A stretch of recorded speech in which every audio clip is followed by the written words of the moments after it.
Familie, ons gaan solank ons Bybels oopmaak by 2 Timoteus hoofstuk 2. 2 Timoteus hoofstuk 2.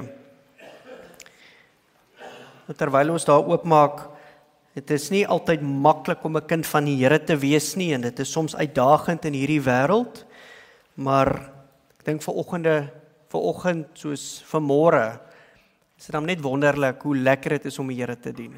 Hoe lekker dit is om te sien hierdie kinders wat glimlag en geniet, en om net so saam te kan sing as 'n familie en vir die Here net alle lof te kan gee.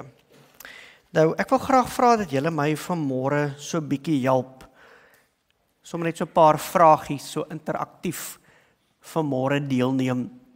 Wie van julle het die laaste 5 jaar jou hart vir die Here gegee? Werklik jou hart vir die Here gegee? Dis al van julle die laaste 5 jaar. Wie van julle het die laaste 10 jaar, binne die laaste 10 jaar, jou hart opnuut weer vir die Here gegee? Okay. Laaste 20 jaar? Goed, daar's bietjie meer hande. Laaste 25 jaar, min of meer? 25 jaar? 30? Is daar 40? Wie van julle het meer as 40 jaar gelede jou hart vir die Here gegee? Goed, dat is 'n groot groep mense. Nou wat ons sien, en miskien het julle al so iets beleef, en ek gaan vir julle vra of julle dit al beleef het. Het gestel hierdie vlammetjie, is daai passie en daai ywer en daai opgewondenheid in jou hart. Daai vlammetjie wat brand, waarvan Paulus so praat, daai vlammetjie wat Timoteus moet aanblaas om te brand vir die Here. Nou hoe ook al jy dit wil uitdruk, wie van julle het al gevoel dat hierdie vlammetjie, jy het eens in jou lewe, of miskien al meer as eenmaal, hierdie vlammetjie beleef het, ek is warm vir die Here, en ek het my hart vir hom gegee, en ek wil hom dien met alles in my, maar dan gebeur hierdie. Sien julle daai? Die winde van die lewe waai, en hy begin so sukkel, daai vlammetjie begin so. Wie van julle het al dit gevoel? Is daar van julle? Gevoel het jy, maar ek is nie so warm soos ek altyd was nie. Miskien is daar van julle wat kan terugdink, dalk in jou jeug, toe jy warm was vir die Here. Toe jy soos hierdie kindertjies opgewonde was, en kom sit dit by poppekas, of dalk was jy 'n tiener gewees, wat op hoërskool jou hart vir die Here gegee het, en jy onthou die FSV, en die saambid geleenthede, en oppekoel dit net begin om bietjie kouer te word, louer te word.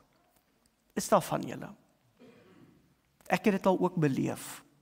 Somme kort. Dan dink ek terug, Here, op 'n kol was ek dan baie warmer gewees. Op 'n kol, Here, was U dan my alles gewees, en nou waar is my fokus deesdae? Nou Paulus skryf aan Timoteus, juis wat dit betref. Ons het mekaar verlede Sondag gesê, dis nou die tweede Sondag dat ons stil staan in Timoteus. 1 Timoteus skryf Paulus aan Timoteus net nadat Paulus uit die tronk uitgekom het. En hy skryf aan Timoteus, wat op daardie stadium 'n gemeenteleier is, om vir hom te motiveer en te help, hoe om die huishouding van God te versorg, hoe om leiers te kies.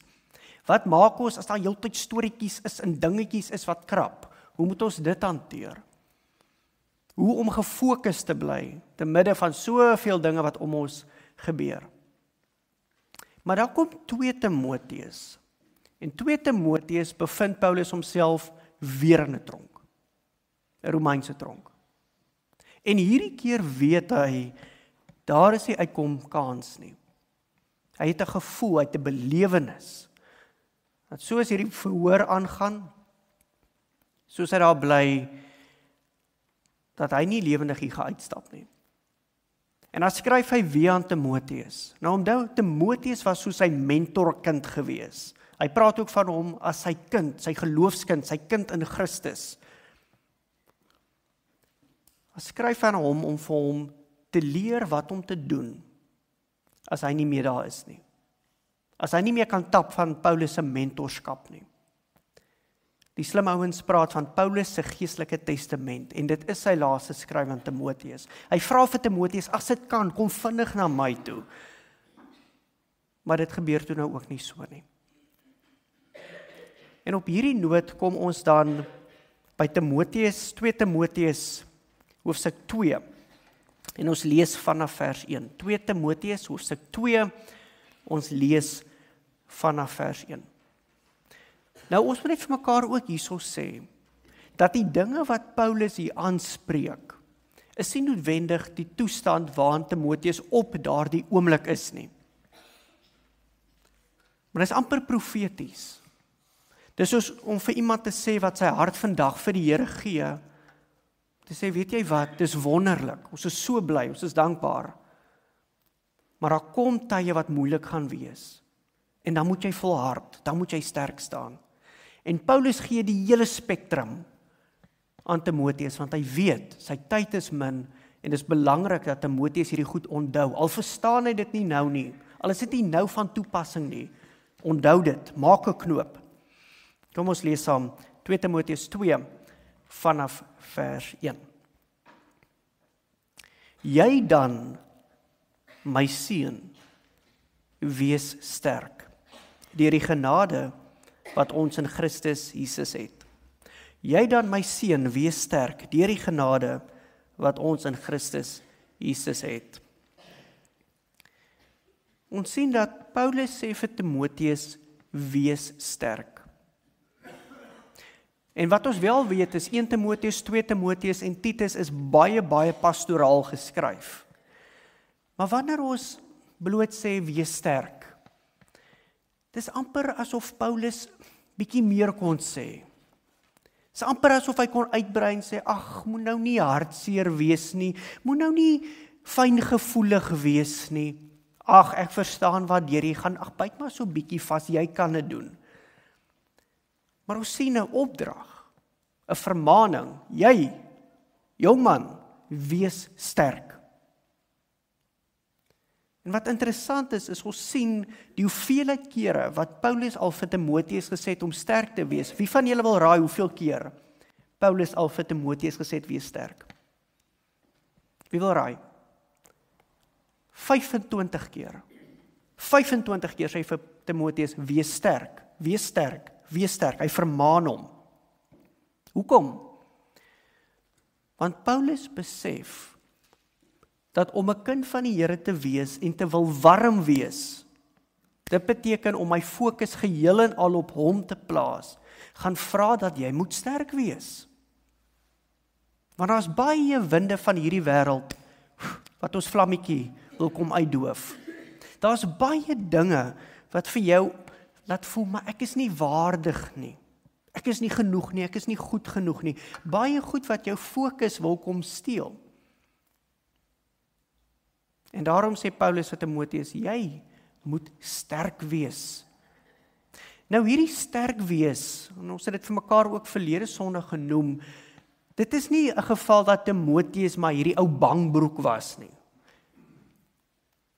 Hierdie ou bangbroek wat, ag, sies tog, kry my so jammer en kruip daar in die hoekie weg, niemand moet vir my sien nie. Nee, inteendeel, ons lees dat Timoteus alreeds 'n gemeenteleier was. Hy is alreeds in Efese betrokke by gemeentes. En dit is nie gevestigde gemeentes soos vandag nie.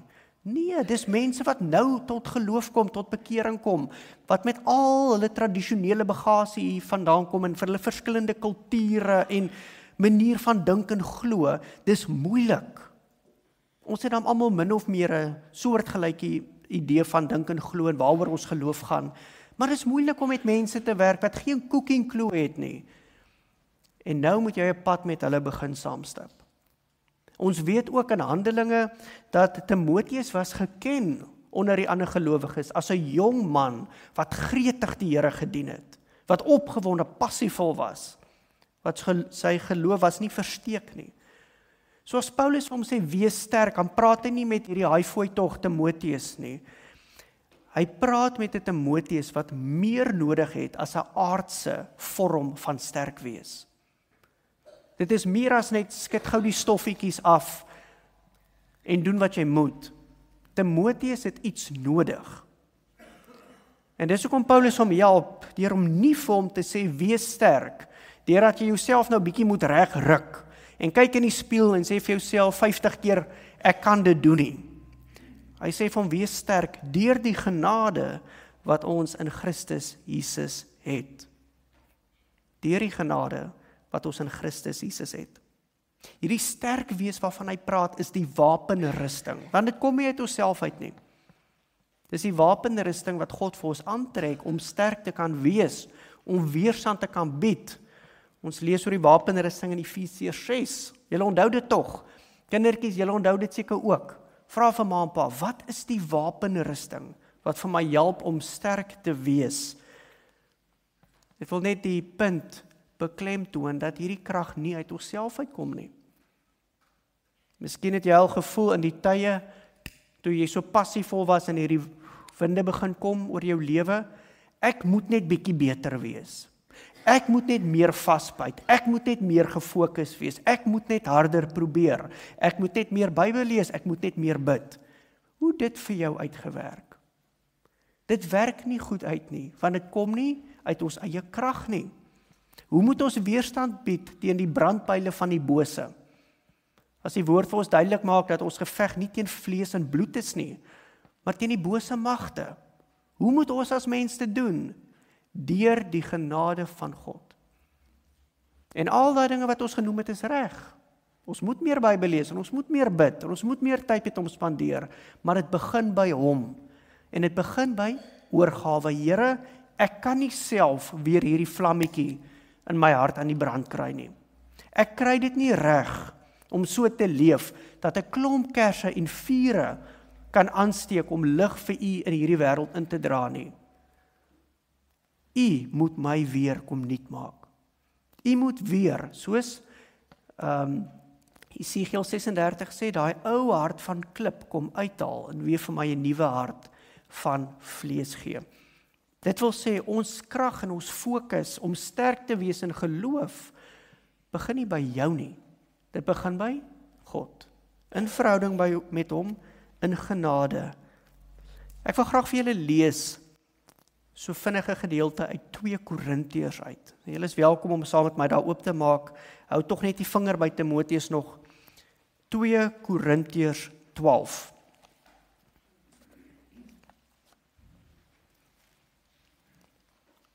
En dan sal ons 'n idee kry, 'n verstaan kry, hoekom dit vir Paulus so belangrik is, dat Timoteus hierdie woorde ter harte moet neem.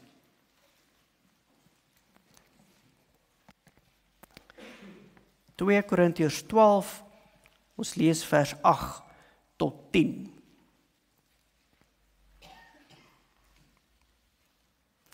Twee Korintiërs 12, 8 tot 10. En dis nou Paulus se woorde. 3 maal het ek die Here gebid dat dit van my af weggeneem moet word. 3 maal het Paulus vir die Here gevra dat iets, 'n sekere omstandighede, en miskien is dit goed dat daar nie spesifiek vir ons gesê word wat dit is nie, want dan kan ons self ook in hierdie teks inklim. Maar 3 maal het hy tot die Here gebid dat dit van hom af weggeneem moet word. Sy antwoord was: my genade is vir jou genoeg. Hoor julle mooi? My genade is vir jou genoeg. Die Titus teks sê vir ons, Timoteus teks sê vir ons, wees sterk deur die genade. En dan sê God vir ons, my genade is vir jou genoeg. My krag kom juis tot volle werking wanneer jy swak is. Daarom sal ek baie liewer oor my swakhede roem, sodat die krag van Christus my beskutting kan wees. Daarom is ek bly oor swakhede, beledigings, ontberings, vervolgings en moeilikhede ter wille van Christus. Want as ek swak is ek sterk.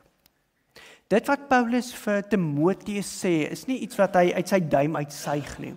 Dis iets wat hy self beleef het, uit ervaring uit. Moenie self probeer sterk wees nie, vind jou krag in God.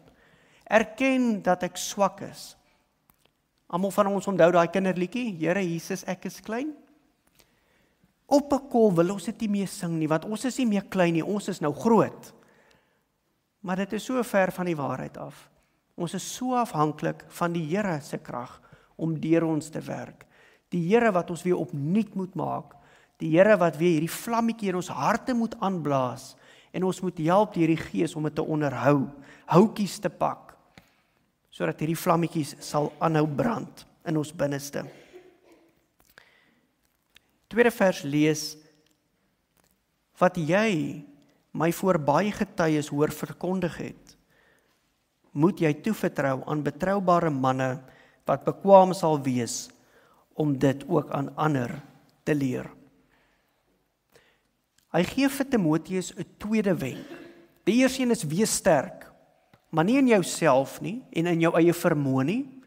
Nie in die feit ek kan gelukkig lekker goed praat nie, of ek is nie skaam om met mense te kommunikeer nie. Nee.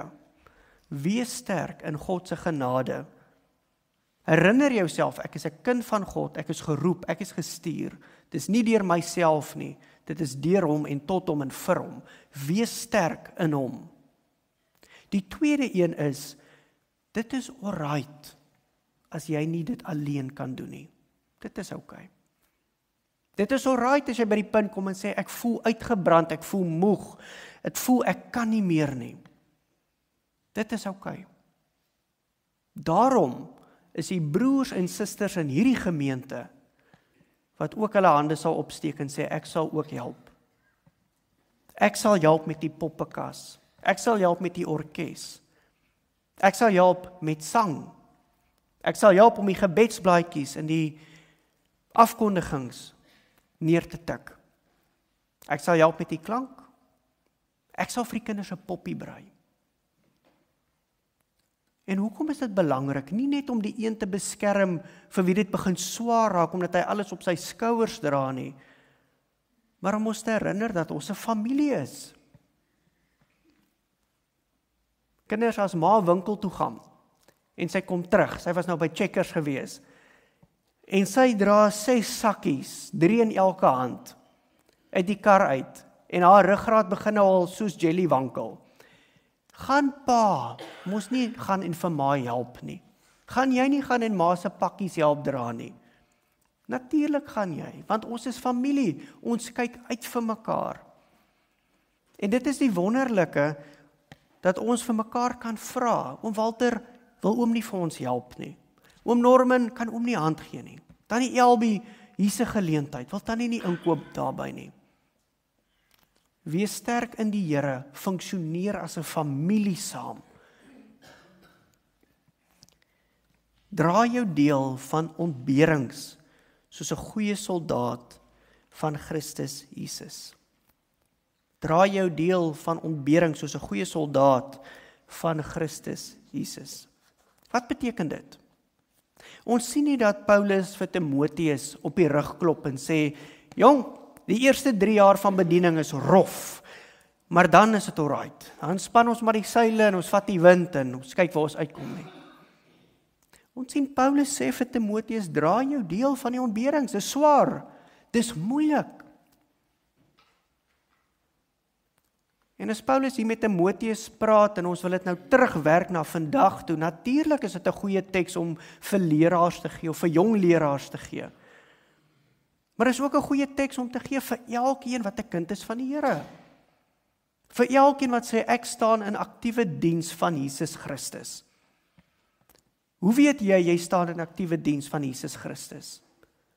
Die blote feit dat jy kan sê hy is my Vader, die blote feit dat jy kan erken hy is my Here en die blote feit dat jy jou 'n Christen noem. Daar is nie iets soos 'n passiewe Christen nie. Iemand vra die ander dag, kan nie onthou of dit op die radio was en of dit op YouTube was nie, vra iemand, is jy 'n aktiewe Christen? Sê die persoon, jy kan nie daai vraag vra nie, as jy 'n Christen is, as jy aktief. Moet jouself dan nie 'n kind van die Here noem nie. Dra jou deel van die ontberings, soos 'n goeie soldaat van Christus Jesus. En Paulus gebruik hier baie interessant. Ons gaan sien dat hy nog 2 beelde gebruik. Maar hy kies om die beeld van 'n soldaat te gebruik. En is dit nie ironies nie? Paulus wat in die tronk sit, Paulus wat al sy goeie gedeelte van soldate beleef het, wat hom miskien al so 'n bietjie rondgeruk het en 'n blou oog gegee het, maar hy kyk na hulle, en hy gebruik iets wat mense ken, en hy sê, soos 'n soldaat, dra hierdie moeilike tye. Hoekom? Wat is kenmerke van 'n soldaat? Die ooms wat miskien nog in weermag tyd daar was, wat is kenmerke van soldate? Jy's gedissiplineerd, jy's gefokus, jou oë is ingestel, jy's nie besig met jou eie storieetjies nie, jou ore luister na die bevelvoerder, jy luister na die stem, jy's doelgerig, jy het 'n taak om te doen. Paulus sê, wees so. Want daar's soveel dinge in hierdie wêreld wat jou aandag gaan steel, kom aftrek. En is dit nie so nie? Nes ek sê, o Here, ek wil U dien met alles in my, Here, ek wil my fokus vir U gee, dan gaan dit nou nie so goed in die bank nie. Dan moet ek nou eers hierso 'n plan maak. Of Here, nou is ek gefokus. Ja, nee, maar nou is daar weer 'n volgende ding wat voorval. Die besigheid kry swaar. Ai Here, ek wil tog op U fokus. Nee, maar nou is daar net weer nog 'n ding. Dit hou nooit op nie. En so sê Paulus, al is dit maar moeilik om nee te sê vir sommige goed. Bly gefokus, nie soos 'n soldaat nie, soos 'n goeie soldaat. Weereens, ek gebruik nou baie kindertjies vanmôre. Ons het gesê, ons sing nie met die liedjie, Here Jesus, ek is klein nie, want dit gaan so 'n bietjie teen ons grein. Ons wil dan voel ons het self iets bereik. Maar ons sing ook nie met daai liedjie, ek is nie 'n skietsoldaatjie nie, of 'n stapsoldaatjie nie, of 'n reissoldaatjie nie, of 'n vliegsoldaatjie nie. Maar watter soldaatjie is ons dan? Kan julle onthou? Jesus se soldaatjie. Dis presies wat Paulus hier sê. Onthou in wie se diens jy staan. Het jy al ooit 'n soldaat ontmoet wat gesê het, ek gaan self besluit wat ons nou gaan doen? Nee, in gehoorsaamheid, in afhanklikheid. Ek het my bevelvoerder, ek is in sy diens. In Romeine 1 hoor ons waar Paulus hierdie taal praat. Ek is afgesonder vir Christus. Ek is geroep, ek is gestuur, ek is 'n apostel. Ek is in diens van hom. Ek moet die evangelie verdien. Dit is die bedien, dis die taak wat ek gekry het, wat my opgelê is. 'n Soldaat in aktiewe diens, wat sy bevelvoerder tevrede wil stel, bemoei hom nie met die dinge van die gewone lewe nie. Die 2020 vertaling, of die direkte vertaling sê, hy laat hom nie verstrik in die dinge van die gewone lewe nie. Want die gewone lewe het maar daai geneigtheid om jou te verstrik. Het jy al agtergekom, as jy iemand is wat oggendgodsdiens hou, of in die oggendtyd jou Bybel lees, of in die oggendtyd bid, miskien is daar van julle wat dit in die oggend doen, of in die aand doen, as jy begin om te sê, goed, ek gaan nou Bybel lees, ek wil net hierdie e-pos antwoord, as ek hierdie e-pos antwoord het, dan gaan ek by die Here uitkom. Soos jy daai e-pos stik, kom maar volgende een in. Ek net gou hierdie oom bel, as ek hierdie oom gebel het, dan gaan ek by die Here uitkom. Nes jy daai oom gebel het, dan bel die volgende tannie. Dit is so, lewe verstrik jou, as jy nie vir God eerste plaas nie. En dis kom sê Paulus, dat 'n soldaat is nie besig met die dinge van die gewone lewe nie. Soos 'n kind van die Here nie behoort om slegs te fokus, of primêr te fokus op wêreldse dinge nie, maar allereers die koninkryk van God soek. En wat beteken dit in praktyk? Dit beteken dat jy ja moet sê vir die regte dinge. Gaan dit God eer as ek dit of dat doen? Ja. Is dit 'n geleentheid as ek soontoe gaan of soontoe gaan? Ja. Vra God van my om dit of dat te doen? Ja. Maar ook nee te sê. En dis die moeilike ding. Eer dit God as ek besig is met hierdie mense? Nee. Eer dit God as ek Saterdag aand daar lekker op die braaivleisvuur nie meer beheer het oor wat ek sê of hoe ek dit sê nie. Eer dit God, is dit vir God goed? Nee, dan gaan ek dit nie meer doen nie. Is dit maklik? Beslis nie. En dis hoekom Paulus sê vir Timoteus, wees sterk. Want dit is moeilik om die Here te dien, voluit. Dit is moeilik om hierdie vlammetjie aan te blaas, as dit nie jou primêre fokus is nie.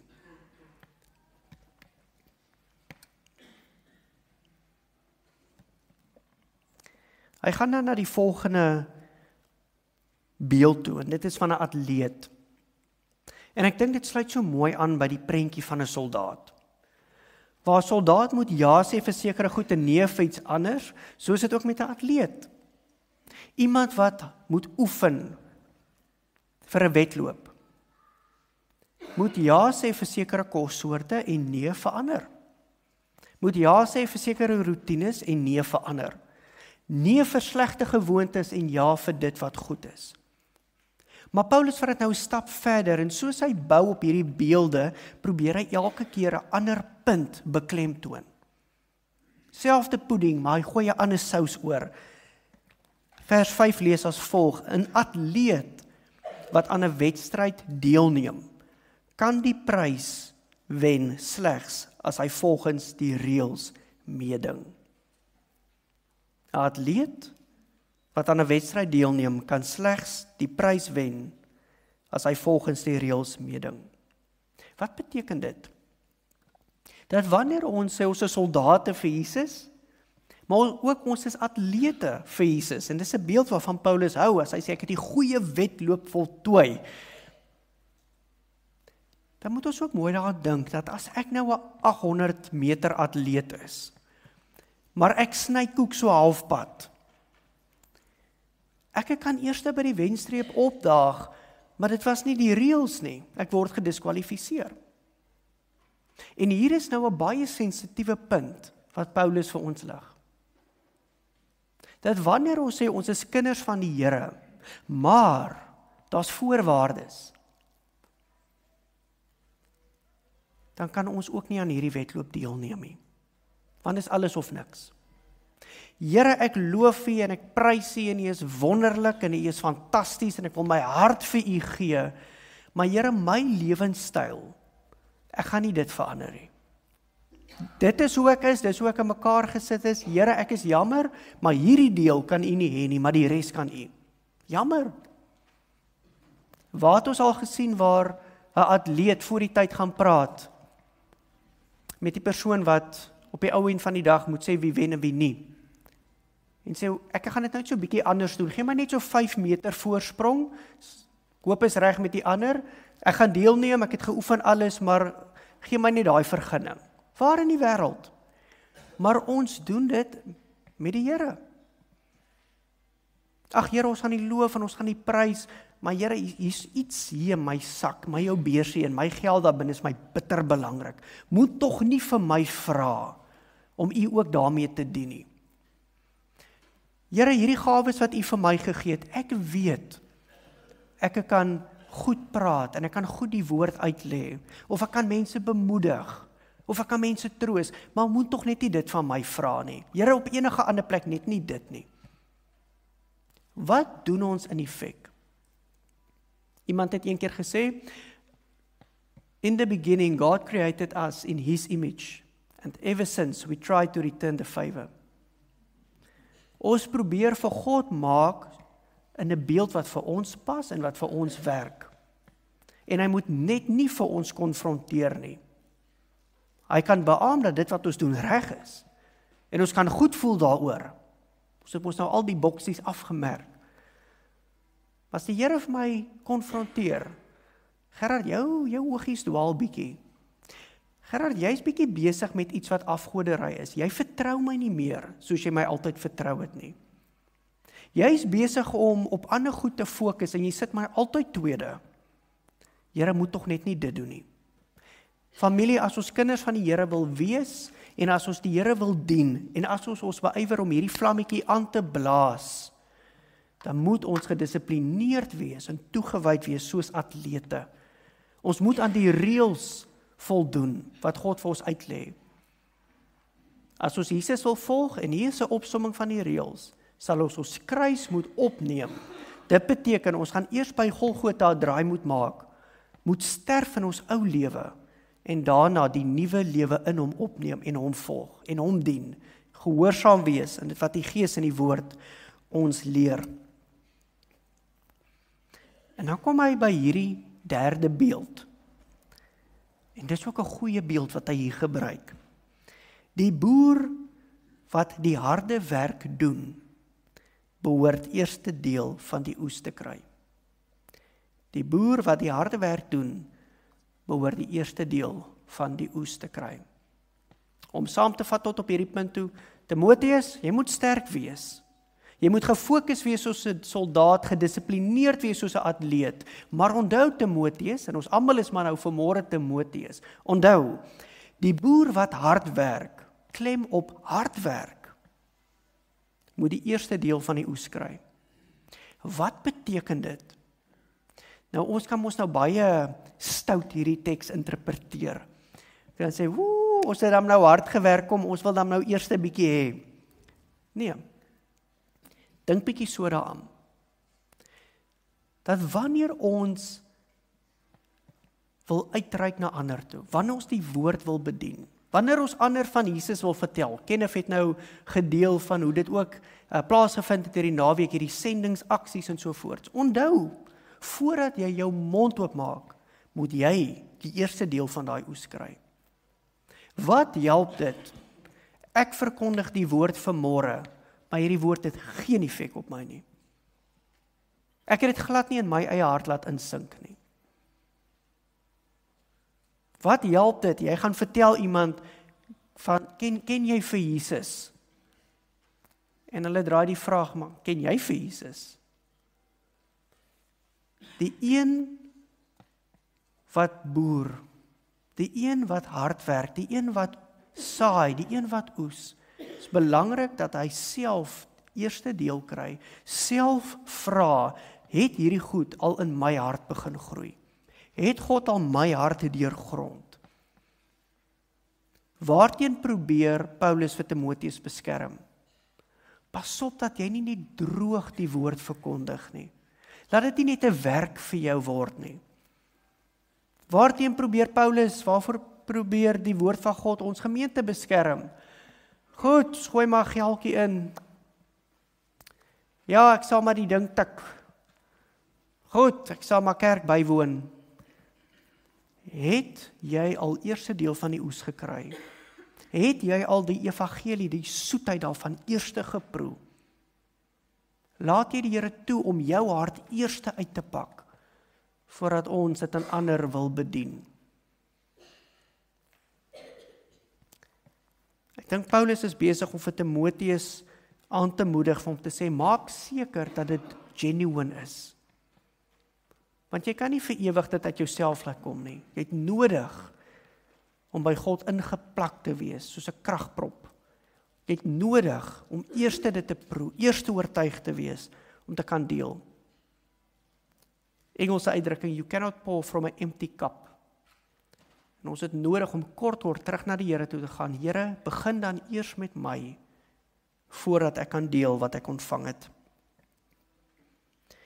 Dink na oor wat ek sê. Die Here sal jou insig gee om alles te verstaan.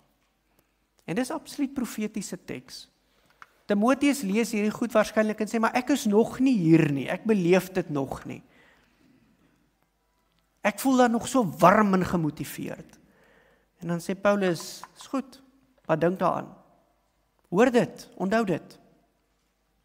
Dis soos 'n ma en pa wat vir hulle dogter sê, wat nog op skool is, my kind, as jy nou eendag 'n man soek, en sê dogter, ma, pa, nee, ons praat nie nou oor nie, nee, hoor nou.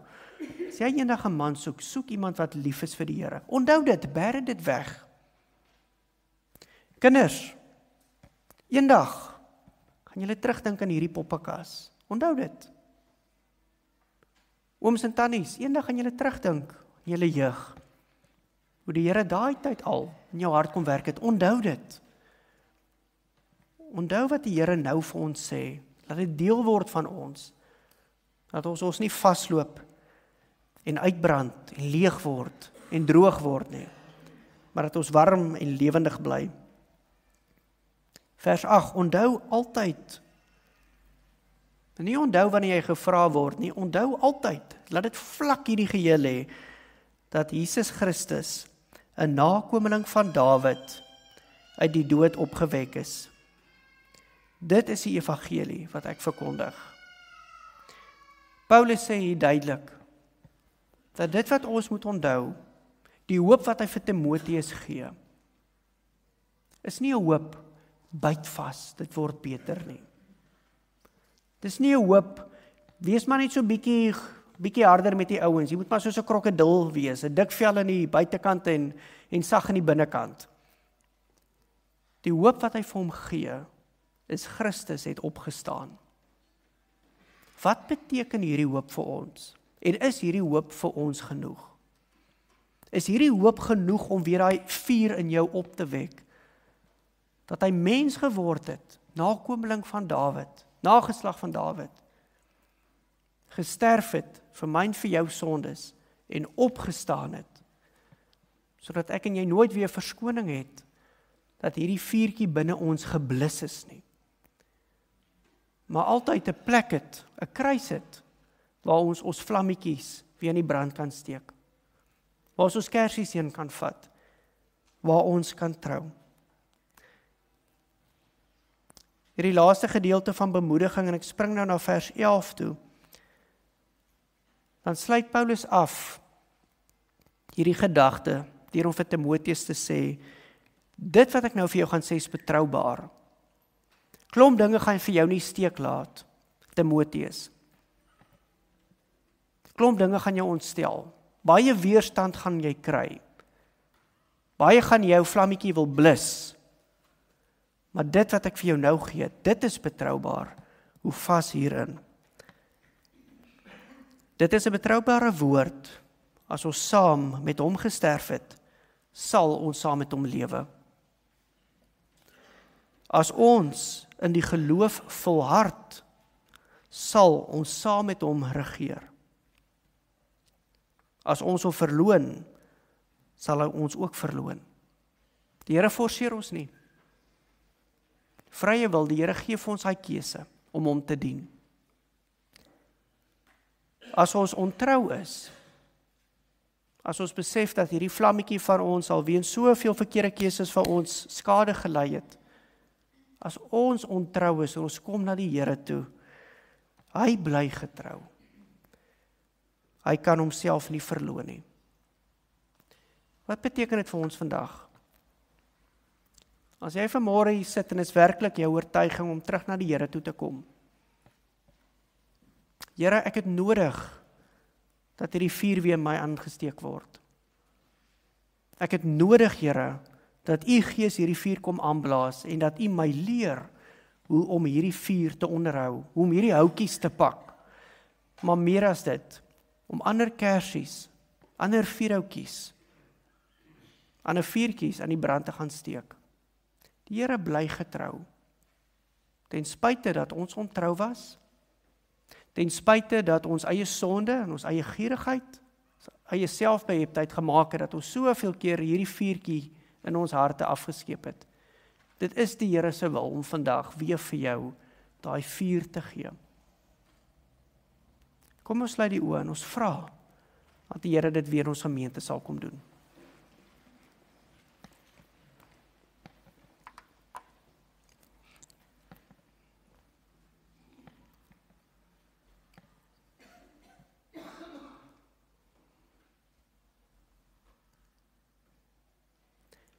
Here, waar anders sal ons hierdie warmte in ons harte kry?